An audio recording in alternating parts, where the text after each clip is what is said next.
د اګست 15 هغه ورځ ده چې اسلامي امارت د دویم ځل لپاره په ټول افغانستان واکمني ترلاسه کړې ده. په کابل کې دا ورځ د اسلامي امارت پلویانو او د امارتي نظامیانو لخوا په شانداره مراسمو سره ولمانځل شوه.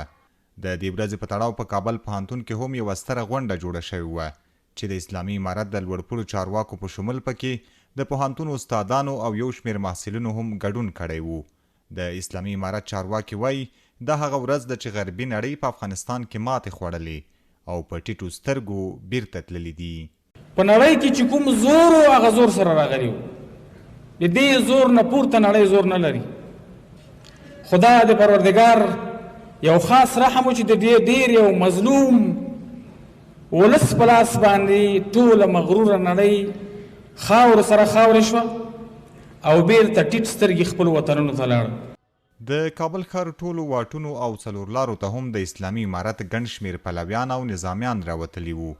دوی ویل خوشحاله په دې دي چې یو خپلواک نظام لري او په افغانستان کې بشپړ امنیت راغلی دی. زه خاول د دې ورځې مبارکي ټول افغان ملت ته وایم. ثانیاً د ورځې مبارکي ځکه افغانان خوشحاله دي چې دلته د ورځې په زرګونه افغانان سلګونه افغانان مړه کېدل، اوس هغه وینه قطع شوه.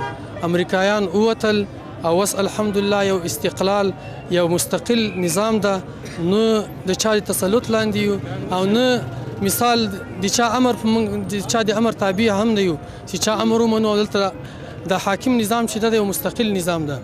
ما تجلیل کردم امروز پیروزی را که موږ دا ورځ په دې خاطر ولمانځله چې دا د مجاهدینو د بریا ورځ ده او موږ ټول باید دا ورځ ولمانځو ځکه چې په دې ورځ مو هیواد له اشغالګرو څخه خلاص شوی دی او د دې لپاره افغانانو ډېرې قربانۍ ورکړي دي، ډېر شهیدان یې ورکړي دي او دا د اسلامي امارت د بریا ورځ ده. په افغانستان کې د اسلامي امارت د بیا واکمنېدو 2 کلونه پوره شول.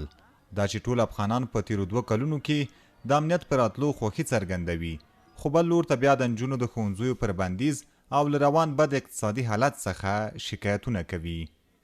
عزت الله احمدزی، CMG، کابل.